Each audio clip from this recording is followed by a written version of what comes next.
so I'm gonna get us going. I don't know where the rest of them are, so we're gonna get started. I'll call us to order at 6:33. And I don't see that we have a minute taker, so that's all right. I'll just jot stuff down and it will be what it will be. No, I just, oh, great. I just want to let you know about item D on our agenda, 3D.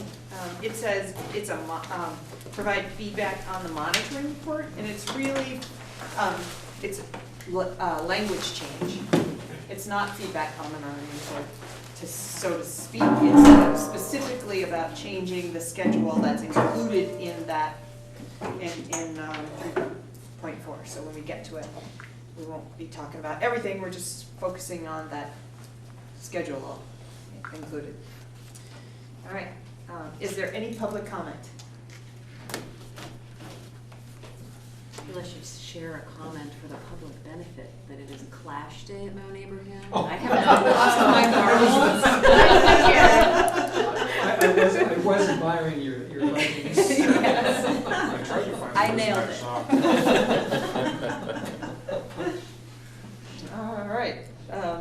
I like the sparkly shoes.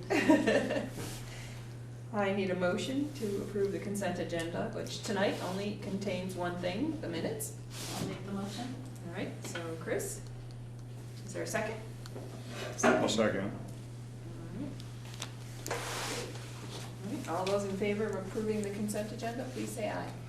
Aye. Any opposed? Any abstention? I abstain, I wasn't here. All right. Okay, let's move down to board management and governance. Our first action item is to accept resignations if we have any. Do we have any? There are none at this time? All right, there are none at this time. All right. Our next action item is to approve the superintendent bond recommendation. And we need a motion to start discussing things, so. Move to discuss. All right, Otto? Is there a second? Second. All right.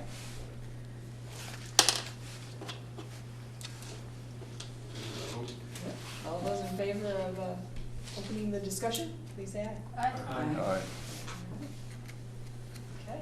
Patrick, I don't know if you want to say anything. Your recommendation was included in the packet.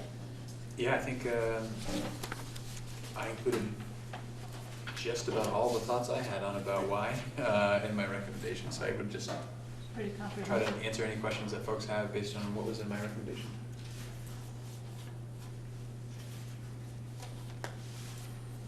If we were to try to adjust that recommendation, what would the dominoes be in terms of timeline at that point? So if we were to adjust that recommendation, we would need to, I would need, if you wanted to know precisely what the tax impact was, some information like that, depending on what we adjusted that to, I would need some time to do the new calculations. In terms of moving things forward, it could be as simple as, so I have all the supporting documentation, assuming the recommendation is approved tonight. We would just, it could be as simple as having to change the number that is on the warning and the resolution of necessity and the declaration of intent and the ballot and all those parts and pieces. So. And then we would have to come back and re-vote on that new document? The only question is if you wanted to know what the tax impact would be based on the modified amount, I would need time to calculate that. Might be able to do it here while we're talking. If not, we'd have to come back so you could know what that impact was if that was a prerequisite before voting. Right. Otherwise, I think if it's adjusted and I don't need some time to go and make any adjustments to provide information to know what the impact would be on the adjustment, we could make a note on the warnings and approve as amended, and then we could just clean it up in the actual typing of the warning. Although some of them need signatures tonight from folks. Right. So that's where that gets a little more complicated. We'd have to stop And by does the it office. change the timeline? I mean, there's that timing piece that we were. So the window for for approving warnings. So it's the not less than 30, not more than 40. That window starts later this week. It's actually in a couple of weeks. So we would have to, realistically, we probably would have to schedule another meeting of the MAUSD Board if we wanted to change that, to get everything squared away and have all the new documentation drafted, all the supporting evidence that might be needed, so that we can actually sign the documents with the right information. Because I think, because they require, 2 documents require signatures of every board member present here, Right. that would be hard to make a note on and then get the signatures to be right and all that. So, Carol, I think. I think all of us received an email from Kevin, Yes. who unfortunately is not able to be here tonight. I think that it might be nice to hear that email. All right, I have that right here. So it's specifically regarding this item, and this is his email. Regarding item 3B, I'm not in favor of the recommendation. Some rationale is as follows. Education funding is stressed. The state is beginning to recognize that there are structural issues with the current state income sources, which will put further stress on the education funding.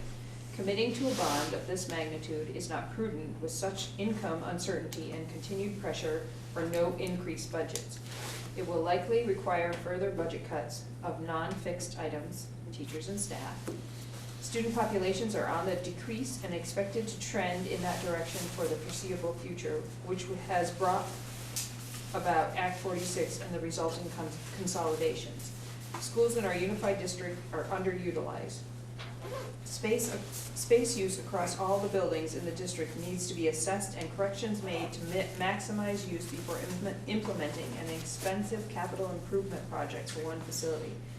With the importance of understanding and getting space utilization and teacher-pupil ratios aligned, bonding commitments should be short-term, not more than 5 years. There appear to be capital needs in the building fitting in that horizon, but not extensive programming changes.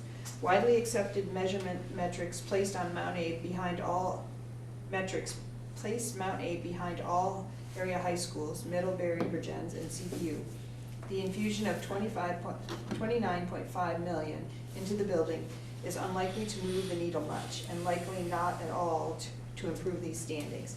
The renovation will not prompt an influx of people in the area. State populations are declining without a reversing trend in sight. There just are not a lot of good paying jobs in Vermont as we operate today, and to change this trend. Kevin sorry, it's Kevin who? Hansen.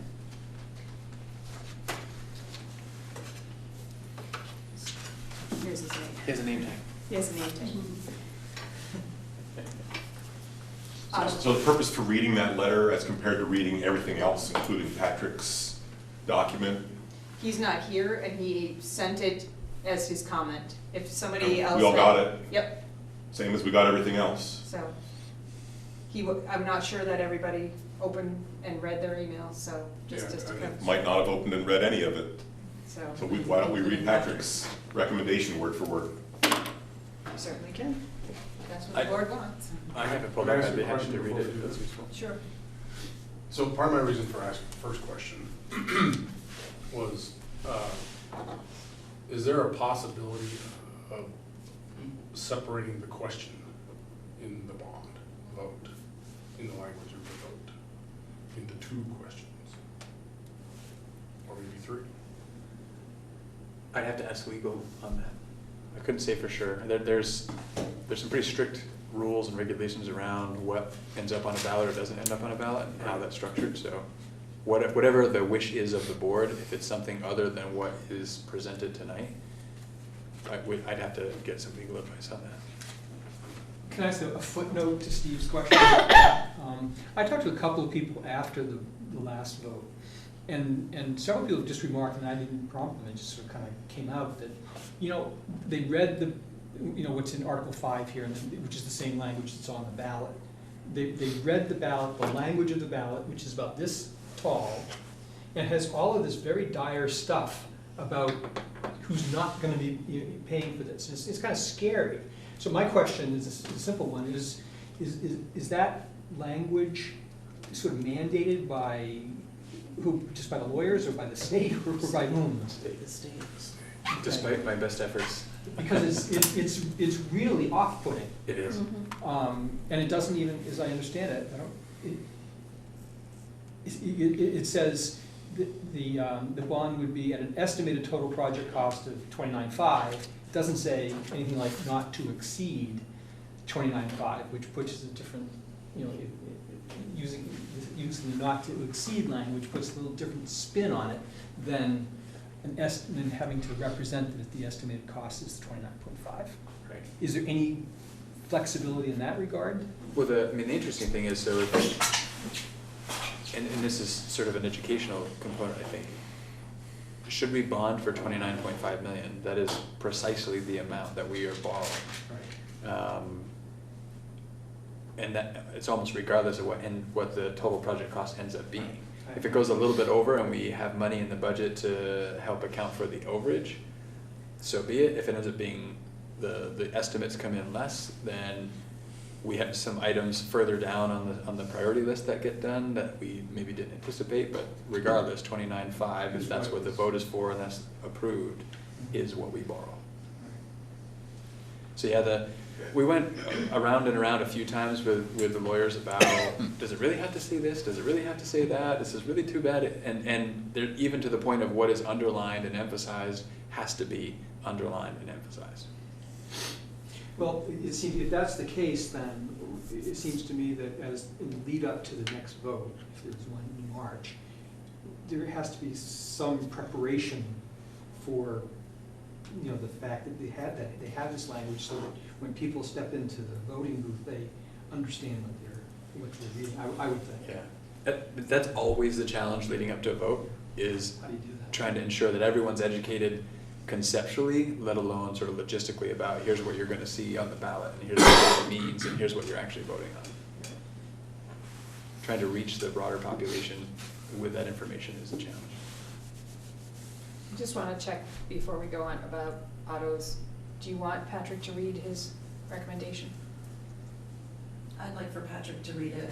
I would, if we're gonna have other people's comments read out loud because other Have them people be couldn't on have record. access to get them, then I'd like to hear Patrick's recommendation read out loud too, please. Okay? Who brought popcorn? Dear Mount Abraham board members, it's my recommendation that you approve putting forth a bond vote for the amount of $29.5 million to the voters of Bristol, Lincoln, Moncton, New Haven, and Starksboro on town meeting day 2018 for the purpose of renovating the Mount Abraham school facility. I recommend a 30-year no. Section 1, justification for the recommendation. Part A, why $29.5 million and not less? After 3 rounds of identifying stakeholder priorities over the course of 4 years, priorities have remained the same. That's number 1 in section A. Number 2, $29.5 million leaves us with a reasonable chance of meeting all the priorities that have remained consistent for 4 years. Number 3, less than $25 million would likely mean we could not meet the priorities that have remained consistent for 4 years. Part B of section 1, why 30-year note versus a 20-year note? Every indication suggests previous bond votes have failed because voters did not feel they could afford to pay for the bond. The primary factor in affordability is the impact on the tax rate. The tax impact of a 30-year note is less than the tax impact of a 20-year note. Part 2, or number 2 in section B here, tax impact. Tax increase on a 30-year note for $29.5 million is estimated to be $69.10 per $100,000 of assessed value. Tax increase on a 20-year note for $29.5 million is estimated to be $97 per $100,000 of assessed value. This is higher than the estimated tax increase for the November 2017 bond vote, which failed, presumably due to lack of affordability. And then number 3, interest paid. The total interest paid on a 30-year note for $29.5 million at an estimated rate of 3.75% is $17,487,832.51. Total interest paid on a 20-year note for $29.5 million at an estimated rate of 3.5% is $11,158,218.38. Total interest paid on a 30-year note is $6,329,614.13 greater than the total interest paid on a 20-year note. Part C, there are different circumstances. So November 2014 bond was for $32.6 million, $0 budgeted for construction services, and a projected increase in taxes of $153.39 per 100,000 of assessed value. The new town meeting day 2018 bond vote for $29.5 million has $1 million budgeted for construction services already, and that $1 million is approximately 49.6% of the total amount of the bond payment, principal and interest for the first year. Each year, as the amount we pay in interest goes down, the percent of the payment this money covers will increase. Projected increases in tax rate for this year would be .0691 or $69.10 per 100,000 of assessed value. This is a reduction of $18.50 per 100,000 from the estimated November bond impact of $87.60 per 100,000. It's a reduction of $84.29 per 100,000 from the estimated 2014 bond impact. Part D, cost of not moving forward. And this is assuming we agree substantial work needs to happen. Interest rate increases. An interest rate increase of 0.5% on $29.5 million over 30 years increases the total interest paid over the life of the loan by more than $2 million. And interest rates are projected to be on the rise. Number 2, construction cost increases. The architects and estimators we've been working with tell us construction costs typically increase at a rate of 4 to 5% each year. Assuming a 5% increase each year, the 2014 bond of $32.6 million would be estimated at $37.7 million now. That's an increase of $5.1 million in 3 years, or $1.7 million each year, or $142,000 per month, or $4,700 per day. Number 3, loss of students. An important factor in families choosing where to live is the school system. A high school facility that is outdated can be a deterrent to families choosing to settle in our area. Fewer families moving in negatively impacts the grand list. Smaller grand list means each property needs to generate more tax revenue. This means property owners pay taxes at a higher rate. Number 4, pride. Our students in our community deserve a facility they can be proud of. A student presenter at the 2017 Mount Abraham commencement ceremony said they, the class of 2017, made it, despite the fact that the building is falling apart around them. Number 5, risk of emergency repairs. Last fall, the gym floor was ruined by a water leak. This cost considerable money and created a significant disruption to the academic and extracurricular programming at Mount Abe. It also impacted community events scheduled in the Mount Abe gym and the Bristol Elementary gym. Not addressing infrastructure needs leaves us vulnerable to future emergency situations like this. Connection to policy. Number 1, ends. Part A. The ends policy requires the superintendent to ensure students are prepared with the academic, life and career, and learning and innovation skills necessary to meet the challenges of lifelong learners and to be responsible citizens in a global environment. Today, students are held to a higher standard of learning than ever before. The future of education is in proficiency-based personalized learning where students are required to demonstrate in authentic ways what they know and can do, what is expected to meet the goals outlined in the ends policy. Making this future a reality is made more difficult in a building reflective of the educational philosophy of the distant past. Part B, the hidden curriculum. The hidden curriculum refers to unspoken or unintended messages sent to students while they're at school. What message is sent to students about the importance of the work they do or they are doing when the facility in which they do this work is outdated and in need of significant repair? To the contrary, what message is sent to the students when they work in a modern, bright, light-filled facility they can be proud of? Part 2, executive limitations. A, Policy 2.6, asset protection, states that the superintendent shall not allow district assets to be unprotected or inadequately maintained. It also states the superintendent shall not endanger the organization's public image, its credibility, or its ability to accomplish ends. Not renovating Mount Abraham could be seen as the superintendent being in violation of this policy. A remodeling of this scale comes only once every half-century or so, and Mount Abe is certainly due. If we agree that Mount Abe is in need of some significant repair or significant work, which I believe we do, I propose we seize the opportunity to, as our vision suggests, shape our future together. This is our chance to imagine education 50 years out and do what is necessary now, even though it is at a cost. It'll be decades before we will get another chance, and the cost, both economic and educational, will continue to grow at a rate greater than our ability to afford them. And I'll just add to this that the $29.5 million is the recommendation I received from the study committee.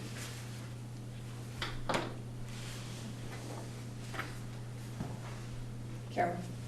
Could you explain to us the difference between the bond vote that was voted down and this bond vote as far as what things are not included in this that were included in that?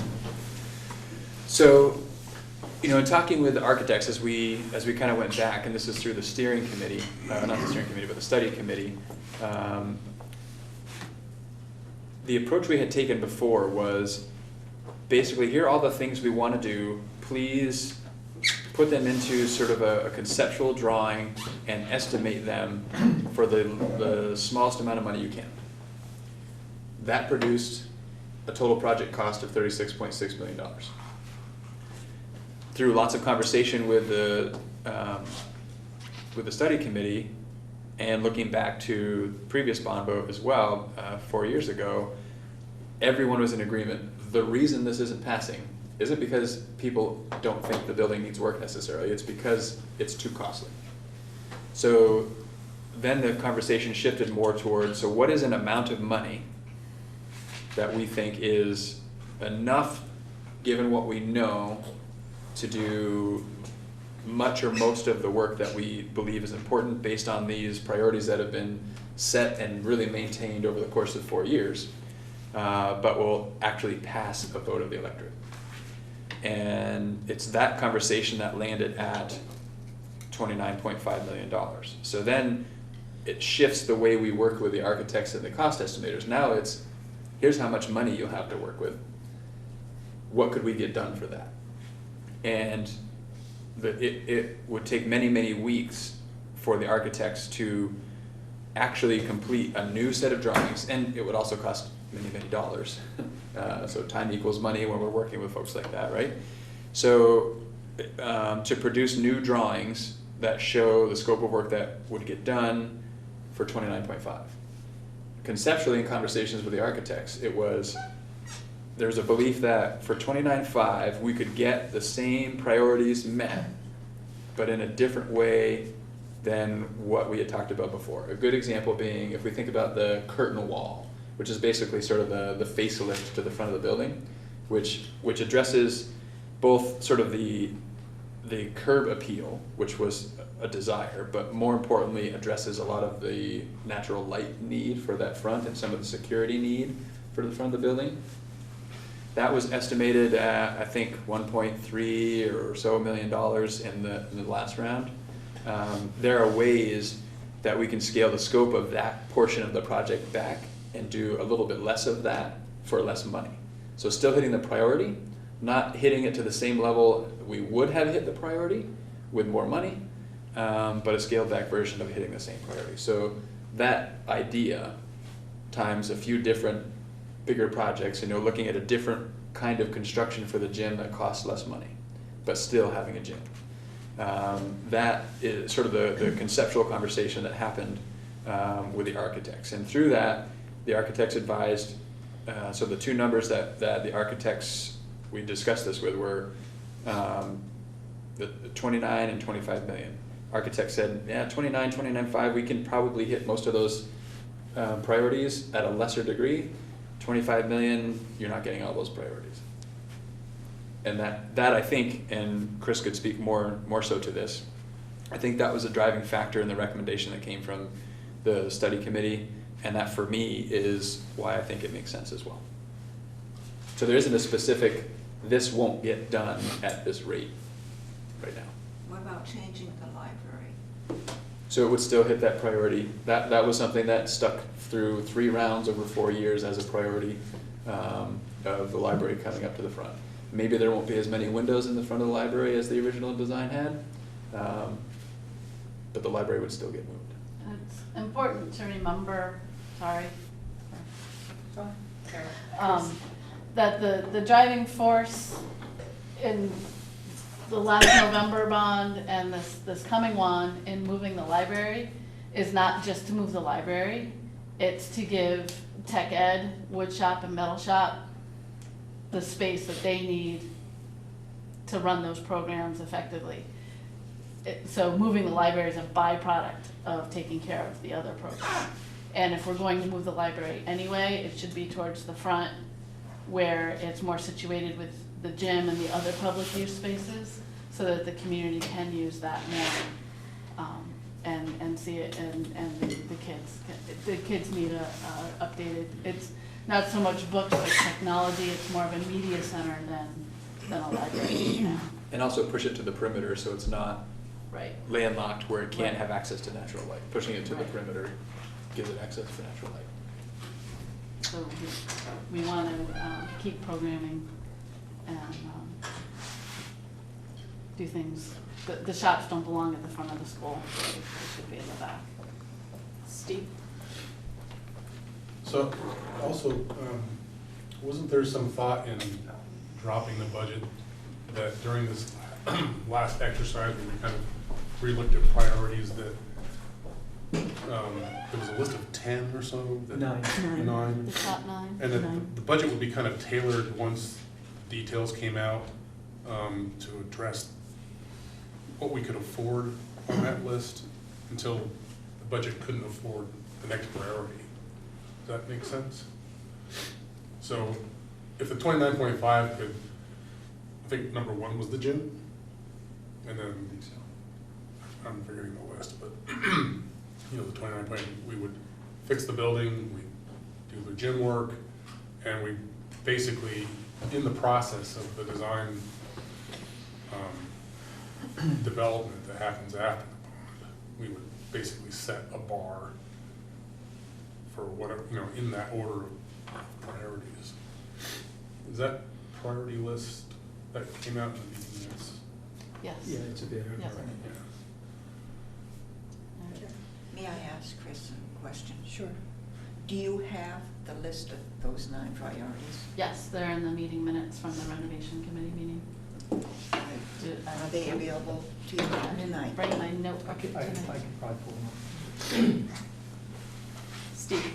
So, my next question in terms of splitting the vote, I was curious legally if it's possible to set something up, or my biggest fear is that, you know, maybe Kevin is right, maybe the electorate decides to basically follow the path we've seen so far in the last couple of votes, and this reduction isn't enough to sway enough people to have something happen.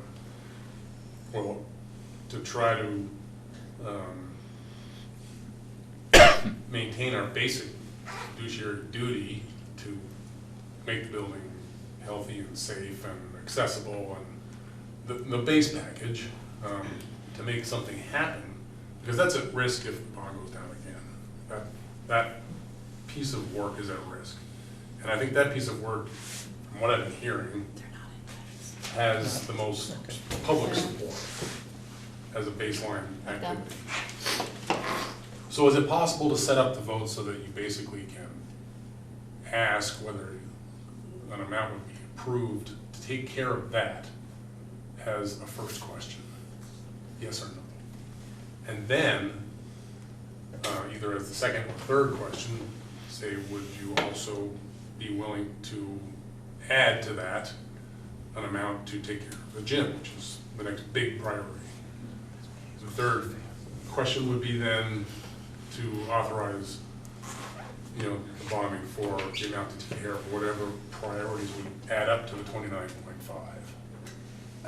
I think I could respond to that. So I'd have to confirm to be sure, but in conversation with sort of legal counsel throughout this process, so that idea, so a similar idea I think at least has come up where can't we put on the ballot, choose this amount that you support, which is similar I think to what you're talking about. Yeah, I'm And- trying to narrow it down so we won't have quite as much flexibility. But with that. even if there were 2 choices, Yeah. we can't do that. Right. Brad? Yeah, just to follow up on this.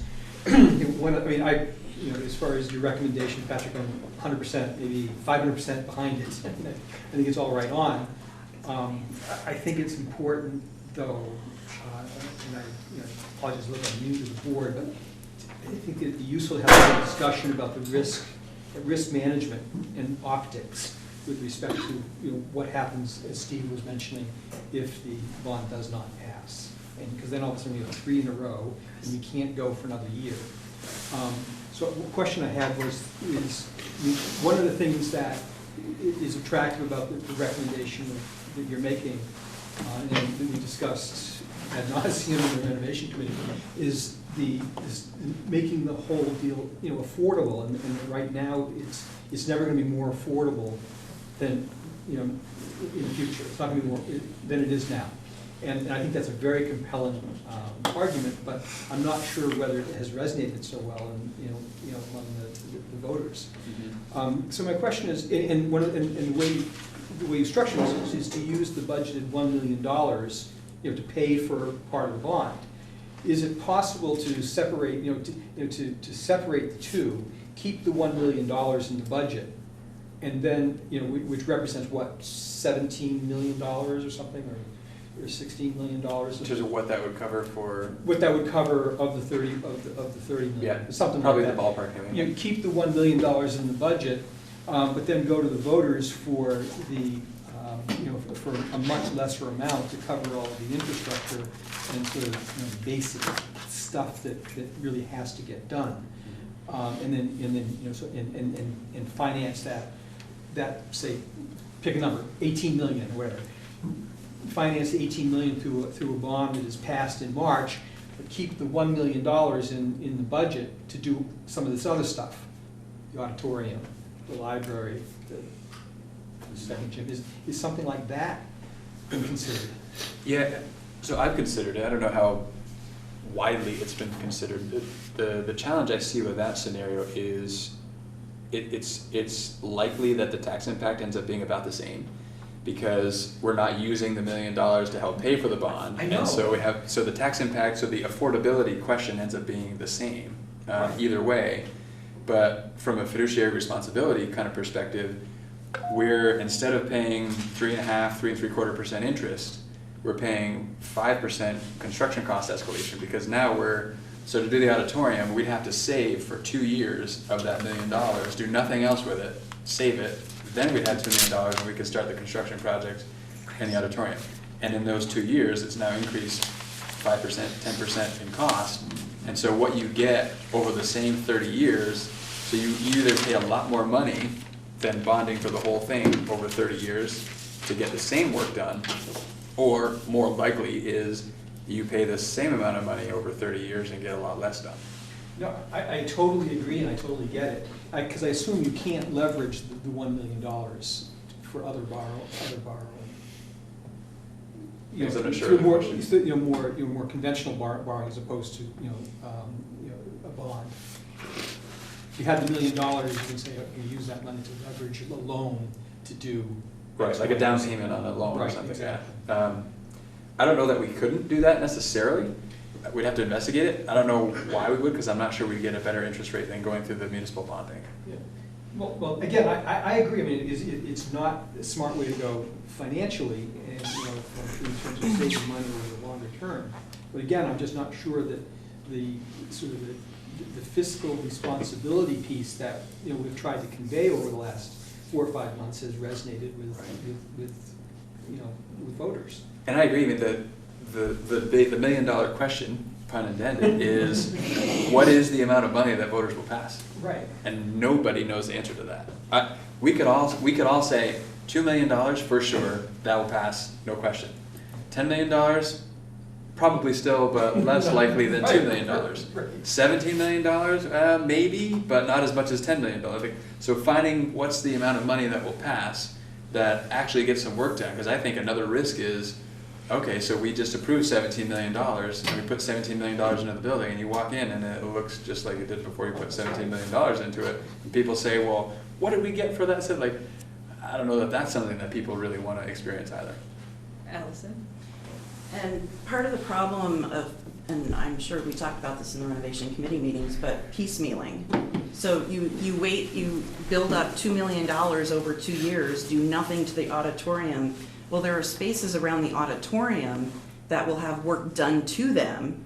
The walls will have to be closed back up, and then you have to open up it again because it's attached to the auditorium project, not the other classroom or whatever else projects. And then there's all this stuff in the ceiling.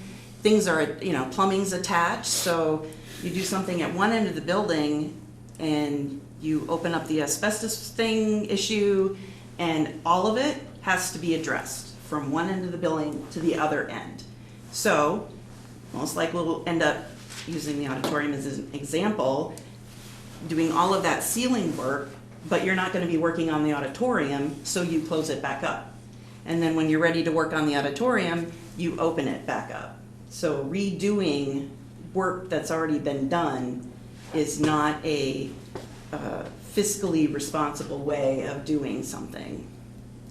And I was just answering that. And then I wonder if part of the problem is people see 36 million, 35 million, 32.6 million, 29.5 million, 25 million as I'm paying $25 million. Holy cow, I can't afford $25 million.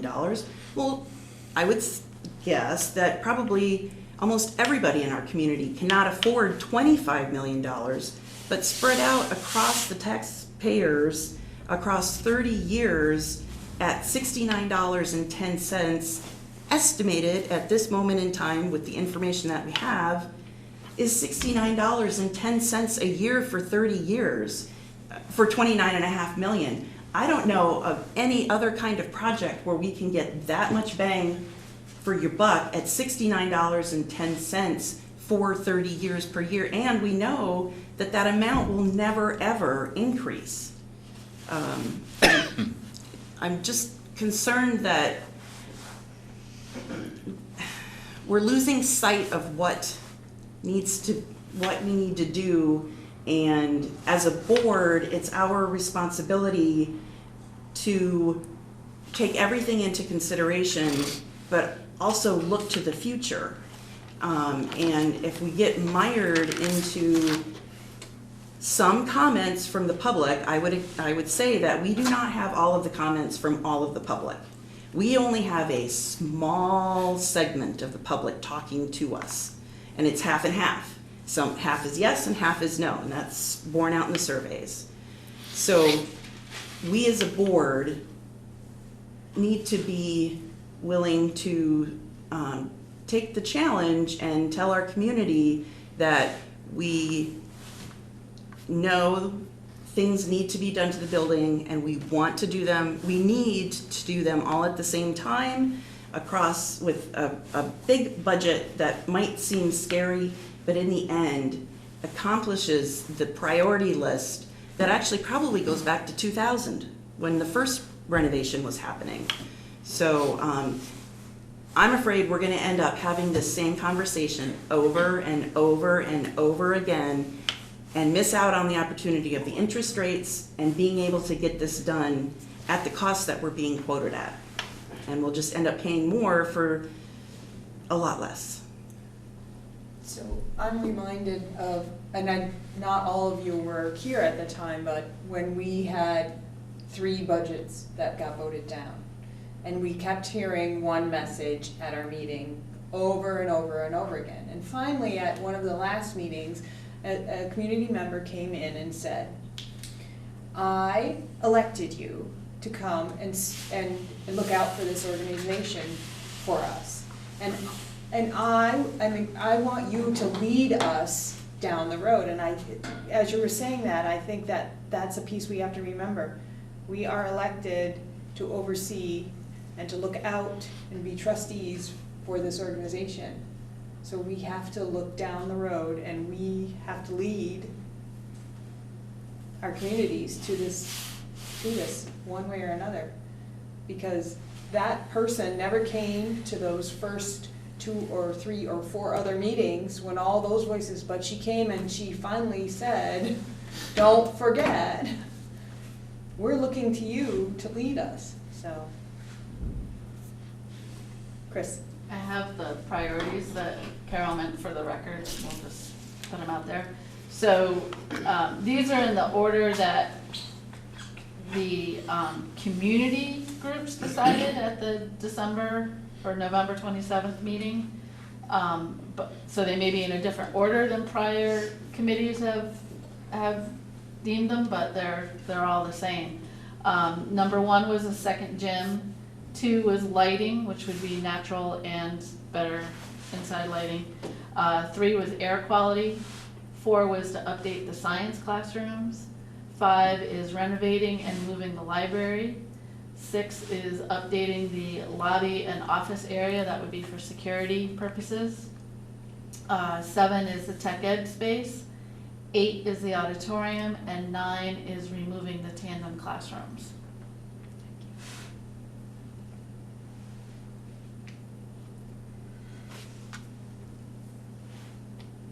Steve? So I just wanted to say that have been from the start completely behind all of this. I'm just looking for some way to give more folks a choice during the vote process that might end us up with something happening in March rather than maybe the whole bath. And I guess it emptied might- without the baby in it. Part of my thinking on that too is, so obviously there's a fear of it not passing in March, as there was a fear of it not passing in November, as there was a fear of not passing the time before that. I mean, that's always the fear. But I think about to drop it so low to an amount that there's no fear of it passing and sacrificing what we know will be high priority items, doesn't feel like that's necessarily the way to go. And I would almost rather sort of hedge my bet the other way, that it passes, and if it doesn't, well, in a year we get 2 more chances to pass a bond, and we'll keep going down to find what the magic number is, rather than just go all the way down there now, knowing what impact that's going to have on the project that gets done. Yeah, and I wasn't suggesting that we attempt to do a single vote on a really low ball number. It's really just setting a bar that gave people then the choice to add to that bar if someone was so inclined, rather than making either one side or the other of that fence. Yeah, and I don't think, again, I could If it's confirm, not- I'm pretty certain it's not an option. If it's not an option, then It's got to be a number. And there was great information in John's article from Monday, I think it was. It was about the budget, not the renovation, but it had projected enrollment numbers and all that, and I think it's by 2022, we're gonna be up above where we are now, projected to be, so, that's not that far out. 2022 is gonna be here before we know it. Yeah, I think the takeaway from that is we're going to see a little more of a dip in enrollment, and then it's going to come back up to kind of where we are now. Right. And then hard to predict. I mean, every year out you go with enrollment projections are a little less secure. But if we don't do anything, we're gonna. Well, and I also think, you know, we're in pretty interesting times in the state of Vermont, what's happening with education and the whole statewide declining enrollment. To assume that this building will always be a 7-12 building is just that, an assumption. It could be lots of different things. And we don't really know what that's going to be 10 years from now, let alone 30 years from now when this is done being paid for, let alone 50 years from now when we're going to have to renovate again. So I just challenge us to not only think of it as what it is now, but think about whether or not we wish to continue to have students here. And that's really what it boils down to for me. If we're going to continue to have kids here, whether it's more kids or less kids, we have a building that needs to be taken care of. So unless we're committed to, at some point in time, transitioning away from operating this building as a high school, which is not something I'm interested in doing right now, then I think we need to commit to operating this building. Chris? Is there anything from the lawyers that says we can't put out samples of the ballots ahead of time so people aren't shocked when they walk in by that language, and we can explain? I haven't specifically been told by the lawyers we can't do that, but I also haven't asked the question. We've learned that before. Yeah, you put a sample ballot out before the election, so you can see it when you go to vote. There's a sample. Put it It on the says town sample. website. Don't they also post it in the newspaper? Yeah, can you highlight all the parts that are stipulated to be in it? Like, this entire block must be there. This sentence is describing the bond. All the rest of this stuff is there because it has to be there, or something like that. I suspect there's some flexibility Demystify it a little bit, in the yeah. way we educate people about what they're voting on. I think we have some latitude in how we make sure people know what they're What are you, voting on. just formatting this as auto is. Right. Yeah. Well, no, I mean, again, an explanation. This would be for explanation. I'm sorry, I went out of order. Sorry. Go ahead, Otto. It would be for explanation purposes. Again, sample ballot, circling the parts, with an annotation. These paragraphs, Really- these statements must be in there. This sentence right here is what's describing the content that you're voting on. I think it's really that level of, it's one or two sentences in that document that describes what we're voting on. The rest of it is just the disclaimers that are there because it's the state's boilerplate. So if you could explain that, then maybe people might not have so much angst about it. Karen? In speaking about when the ballots would be ready, anybody that wants to vote by mail, those ballots have to be ready early. So, I'm not sure how soon people can do absentee ballots, but that shows that the ballots are going to be out there readily available for people to see.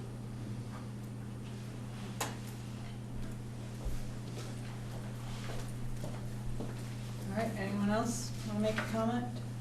State their case? Sandy? Sure. So, this past Saturday, there was a Bristol community gathering regarding just questions about education. It was, there must have been at least 60+ people. 75 people who were present. 5 towns. 5 towns. 5 towns. It was just held at the Bristol Community School, but it was from the 5 towns, and I thought it was a pretty amazing turnout. It was a really wonderful gathering of people with different views, but also clearly caring about the whole 5-town community. And what really came across me when we broke out into these 3 groups in the building, specifically, and how it connected the community was one group. The group that I sat in was about how can Mount Abe support the community and vice versa.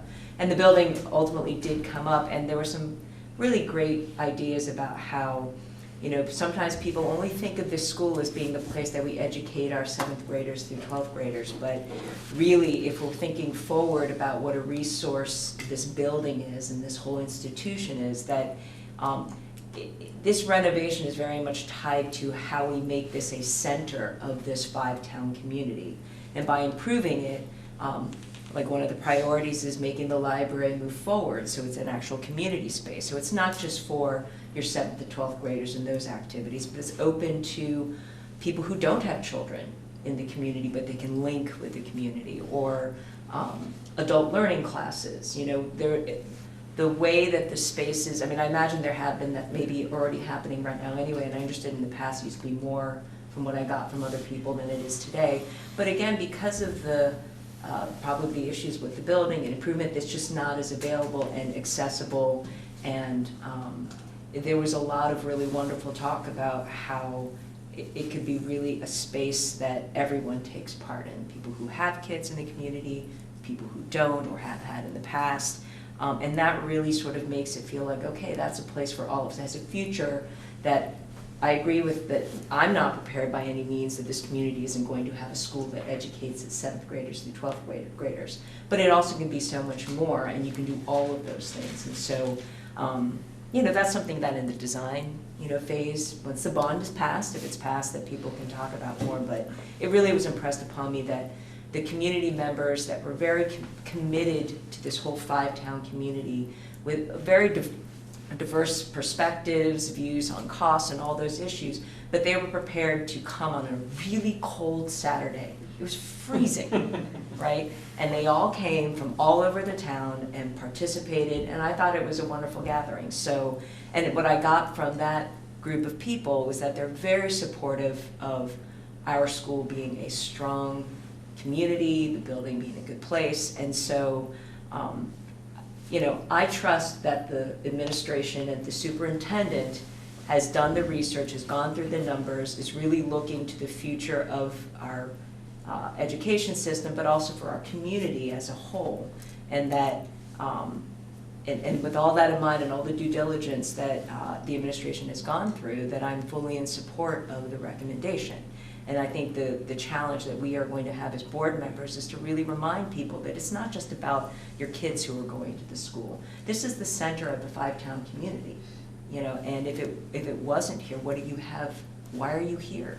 Why do you have these five towns? What are, you know, what is exactly that's going on if you think about it from that perspective? And we have a responsibility.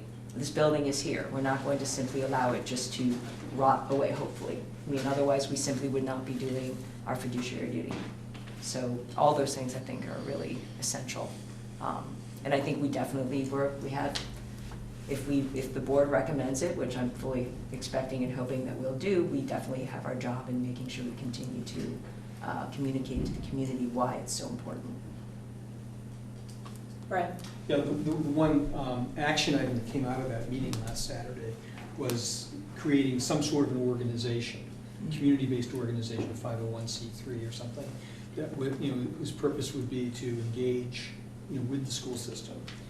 I was struck that even though the bond vote was sort of like the elephant in the room, there really was no conversation about that. So people weren't getting up and saying, I'm against the vote, or I'm for the vote, or whatever. And I found that very helpful. The other thing that I was struck by, though, is that despite the intent was to create sort of a forum that includes many more individuals, unfortunately, the people who were there were pretty much the people you'd expect to be there. And I'm not sure that undertaking is, will be hugely successful in attracting the numbers of people who really want to get into some kind of dialogue like that. It's just such a tough nut to crack. But overall, it was a very, very helpful, I think, meeting. Can I ask a question to them about that meeting? One specific question? Any insight from the people who participated in that meeting as to why they didn't participate in the renovation committee meetings as public participation, or why they don't choose to participate more actively in the strategy committee meeting or any of these other public meetings where we're open to input from the public?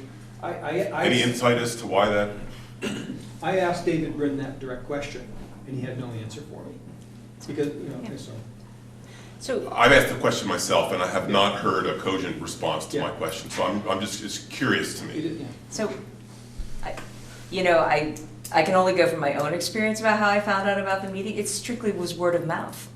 It was just word of mouth. I had one person at Sandy, do you know about the meeting that they're holding on Saturday? And I have Front Porch Forum, but I have the Lincoln Front Porch Forum, and I check it, and I'm busy with work and stuff, and I do school board, and I check the calendar, but I had no idea that this meeting was happening on Saturday till about like 2 days beforehand. It was strictly by word of mouth of people, for somewhere it started, and for some reason they were able to connect with the community that was able to just keep spreading the word. Have you heard about this meeting that they're having? And so, based on that and everything that's happening, I thought, that sounds like an important meeting. One of the things soon my term ends and I've been doing policy governance work, and I'm impressed constantly by our role as the board to figure out how to connect to our community, and it's hard to do when you're here sitting in this room versus, and you're busy with your life, and actually how do you connect with the community? And so when I heard there was this meeting, I thought, well, as a board member, I think I better go, because we keep identifying that we're not fully getting connected to the whole community. So I thought, well, I better start here. I better go see what it's about. And I agree that the biggest thing that actually it resonated with me. I had no idea what the meeting really was going to be about. I was just like, I'll come.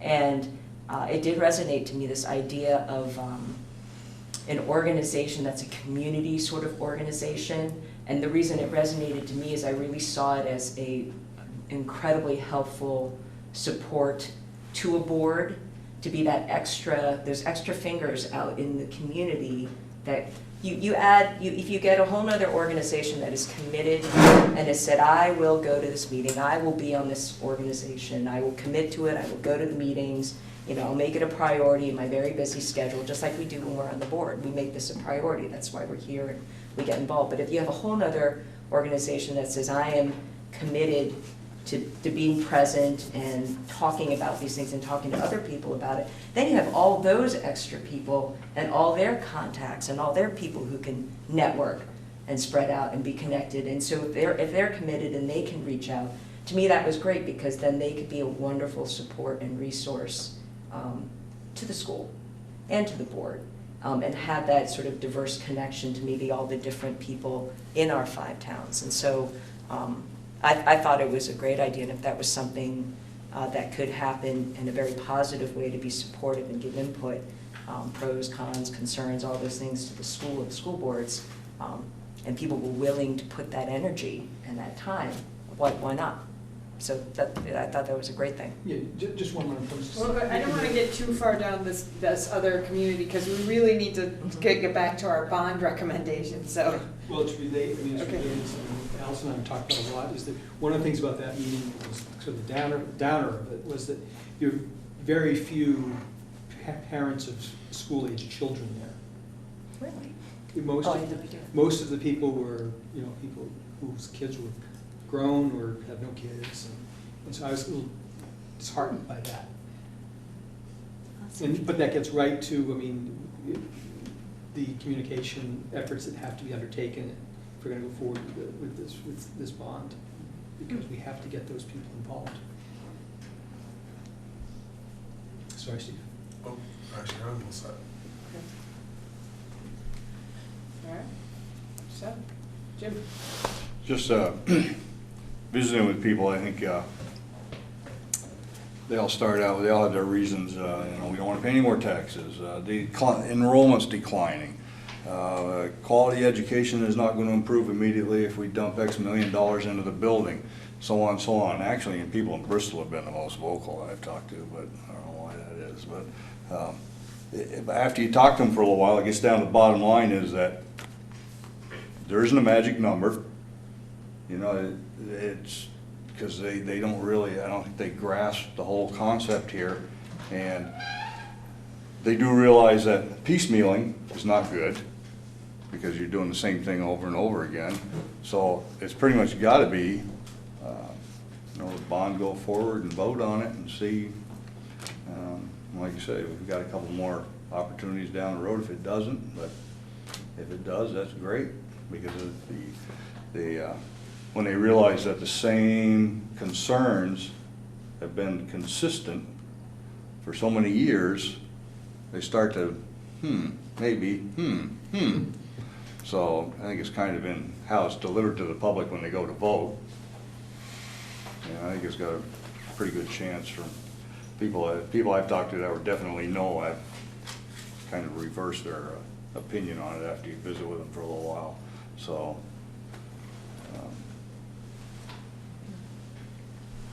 Well, if nobody has any more discussion, the next step would be to make a motion to approve the recommendation. Move to approve. Second. Who was the second? Steve?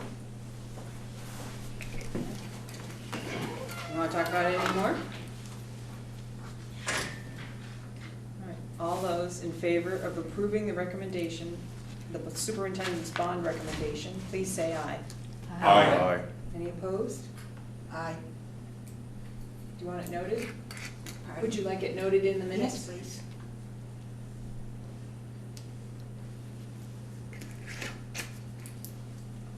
Any abstentions? All right. All right. Okay. All right, so the next item is to approve the warnings and the accompanying bond documents, the declaration of intent, the bond ballot, and the resolution of necessity. So I'll say this now, before everybody runs out at the end of the meeting, stop and sign. There are a couple documents that will need everybody's signature. You need a motion to discuss it. You know what, you can approve it, you can make a motion to approve it, we can discuss it, and we can vote after the discussion. Move to approve. All right, Otto and Chris. All right, now you can discuss it. You had actually caught that question on the, I actually did, it's under the question I had was on the warning, the warning for the annual meeting, Article 5 lists the bond information as Article 5, and I just have never seen it there without, like, in Moncton when we did this before, it said for discussion only, when it was on, so I just didn't know if this, something had happened that was different, did the lawyers say we had, I just wondered, because it's not gonna be voted at the annual meeting, correct? Right. It'll be voted, and it says somewhere that it's voted, By Australian ballot, great, I'm trying to find that language. but I just wanna make sure. Says Article 5 requires a vote by Australian ballot to occur at the official polling There it is places up at in the the top. towns Yep, on So Tuesday, they- March 6th. okay. I think legally, that's what they're saying, is that's notification that we're not acting on Article 5 tonight, that it is in fact for information only. It just doesn't say in Article 5. For discussion. For discussion. Okay, that was the only thing that it was like, wait, I've only ever seen it say for discussion. it was confusing.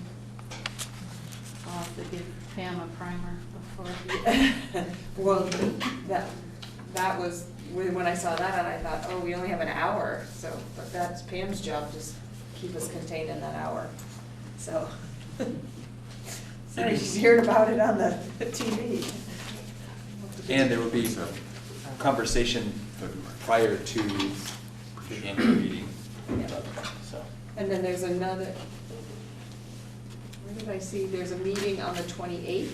Yes. Right, so we legally have to have one community forum on the before the subject. vote, before the vote. Specifically, I think within 10 days prior to the vote. Okay, So that's what that meeting is. so that That's the would only one that we involve- legally have to identify. There may very well be many other opportunities for conversation, but And that will require this board to meet, correct? I'll have to find out for sure. I would hope that we would be in attendance anyway. Okay. Sorry.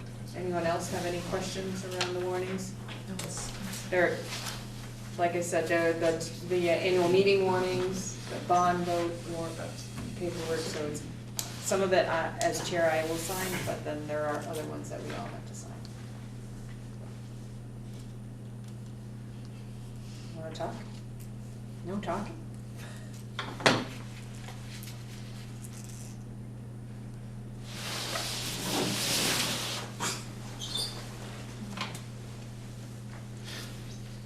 Okay. Nobody has any concerns? We're gonna do it. It's very similar to the one we did. Yeah, it is similar. All right. Hasn't been that long. Nope. All right. So all those in favor of approving the warnings and the accompanying bond documents, the declaration of intent, the bond ballot, and the resolution of necessity, please say aye. Aye. Aye. Any opposed? Any abstentions? Okay.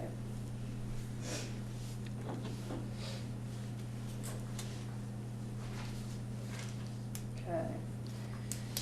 Our next item is a discussion item, and as I mentioned at the beginning of the meeting, it's to provide feedback on the language change included in 3.4, monitoring the superintendent's performance. So the changes are specifically around that schedule at the bottom of the policy, which talks about the frequency of some information that boards receive. Try to get to that page.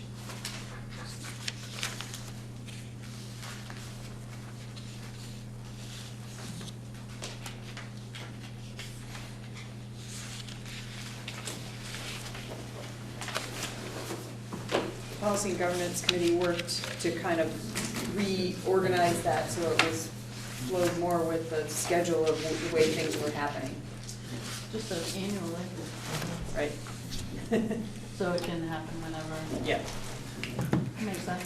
that big umbrella again.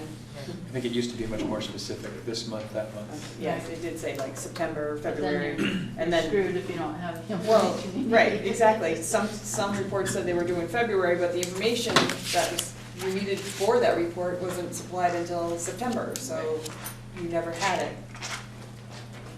So if you have no feedback, we'll just keep, all right? All right, I don't think we need an executive session. No? Is there any public comment at this time? John? I have a public comment on observations of how I've witnessed all these meetings that have been going on. And it's really to answer Otto's question on how to get people out.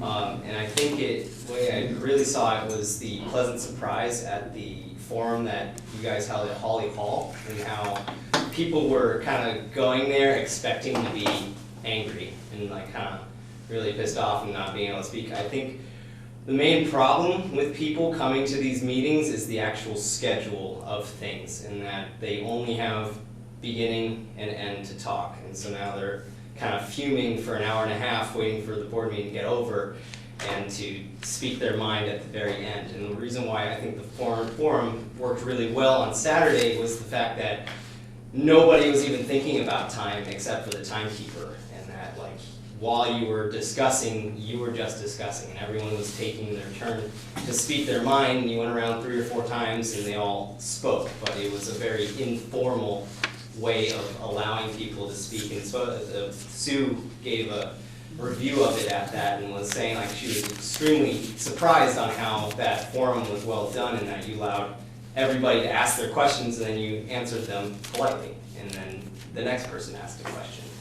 And I think getting out of the schedule and doing a forum and an informal meeting for these people would be a better place for them to show up, rather than you guys doing your important stuff. And Otto, I think that's actually part of what spurred on that Saturday meeting. And one of the comments that happened, and they also commented on how well they thought the budget meeting went at Holly Hall. But it was the ability to get out of the stricture of this meeting format and be able to just have a free flow of conversation. So I thought, just as part of our work with the new unified board, that seemed like a nice idea, a nice format to have occasionally as a community engagement piece. I'm going to express a personal opinion that talking is good, but the work of governing is more than talking. And participating in the structure that has been set up to govern our entire school system includes more than coming to a community forum and speaking your mind. It includes showing up to the ends committee meeting and grinding out the documents that form the foundation upon which we ask the superintendent and his administration to administer our policies and educate our students. And talking about that is interesting. Participating in that is where the work happens. And it's curious to me that the talking happens, but I don't see as much participation in the work. And maybe we need to do a better job of explaining how the system works if people really truly want to participate. Because again, talking is talking, but there's work that happens to govern, and I don't see the connection. That's my difficulty, is I'm not sure that I see the connection. So hearing what people have to say is important, but then there needs to be something more beyond that, I think, to turn that discussion into the foundation upon which we ask the administration to exercise the policies. That's my personal opinion. I'm not expressing that on behalf of the board necessarily. Same. Sort of as a board, but as a community member, because it was interesting to be on both sides. So it does address some of your questions. So the word of mouth that I received about the Saturday meeting came from sitting during the budget meeting, which was last Wednesday. So I agree that was a really good forum with people talking and people were chatting, and in that large group of people who showed there on Wednesday, which was very well attended, I thought, there was word of mouth of, do you know that there's this, other community gathering, just if people are interested to be supportive and to gather as a community? I said, sure. And so then that was the word of mouth piece, which may have then led to why Saturday was also well attended, because it just sort of spread about. But, you know, I'm on the policy governance committee with Dawn and, you know, other members of the 5 towns, and it's really just year in, year out, really trying to understand how policy governance works. Our job here in these meetings, I mean, there's a reason for the structure. We have business that has to get done, and so there's a good reason for that structure. The challenge for the board is how we take outside of these board meetings, not necessarily in the board meetings, but outside of that, how do we connect to the community and these other community gatherings and other ways and information, and as board members take that, hear it, and as board members bring that back and be informed by that information. So all these things can happen. Like the community talk, not all those community members are going to be here doing business. We don't expect them to be, but we do want them to participate and have a voice. And so the more that I think the community feels engaged in having a voice and talk about opinions and gatherings, and then we as board members are able to gather that information and use it and inform us on the decisions that are made and the recommendations given by the administration, because really it's a policy where we govern, we move policy. The day in, day out running is the administration, so we need to know what our, what's it called, the people who are the beneficiaries and those who are in the community, how do we do that? So that is the challenge, I agree, that connection that we're talking about, and I think people are coming out to express themselves. It's just how can we also, if they're not gonna come to like a community forum, again, how do we get, you know, everybody's views for those who can come and not come? And it's interesting because I actually been heartened by the fact that there were people without children at that meeting, and that was a vast majority, because, you know, with me, I had kids who were in the school, and that's really how I initially became really involved with the school and what prompted me to becoming a board member. And then the people I know often have children too, but it actually makes me feel good to know that there are people who their kids aren't even in the school anymore. You know, they're not even going to be coming. They're done with having kids, but they're still committed to the education in this community. So it's kind of an interesting. I guess it cuts both ways, I guess. Right, exactly. It's interesting. All right. Thanks, Sean, for your comment. Yes? I'd like to, I agree with what Sean said. I felt that way since the beginning, when policy governance first became the way things were run. I've been attending Moncton board meetings since I moved into Moncton, probably about 30 years ago, maybe longer. I have tried to attend MAUSD board meetings as much as possible. In the last couple of years, maybe not quite that long, it has been very difficult to attend both Moncton and MAUSD board meetings. I left the Moncton board meeting tonight to come here. A teacher in Moncton asked me to convey to the Moncton board that she would be attending meetings if they were local, but it's almost impossible for her to do that when they're here in Bristol. And she also asked, if possible, for me to say that, to make sure that Patrick was able to hear that, because I'm not sure the Moncton board had a representative from the administration to hear that at the time that I was able to make the comment. And in response to what Otto said, attending the meetings does not do me as much good as I would like it to when I can only speak in the beginning and the end. I, during this meeting alone, had several times when I would have had a comment or a question and was not allowed to do that. So I can't help with the work when I can't participate. But in the past, I did have that opportunity, and I felt that I was able to take that opportunity. So. Thank you. Okay. Does somebody have, Otto, do you happen to have the meeting evaluation up that you could run through it? Happy to. Thank you. Date of the meeting, you got that? Name of person completing assessment, that shall be me. What is the level of engagement of all board members, high or low? I'd say hi. Seems high to me. Was the agenda followed, yes or no? Yes. Yes. Was the agenda linked to the board's annual work plan, yes or no? Yes. Was there sufficient board time spent on community linkage? Yes. I'd say. Was there, excuse me, there was sufficient board time spent on ENDS discussion? Yes. ENDS discussion. Yes. There was sufficient board time spent on executive limitations? Yes. Yes. Yes. The consent agenda was used appropriately? Yes. What went well with the meeting? Fine. Not by that clock. Well, we've been around the. Yeah, I know. We're coming back around. Okay, it was on time. Anything else that went well with the meeting? Everyone participating? Yeah, good discussions. So I have two comments that went well, it was on time, and participation. Any other comments on what went well with the meeting? What concerns do you have with the meeting? We're missing some. Well, just two, I guess. Board Would you members. like me to document that? No, it There's, seems like we're there's actually five. missing 3. No, 2, 3. We're missing Three. 3. Right. Yep. Would you like me to write that? Not all board members are in there.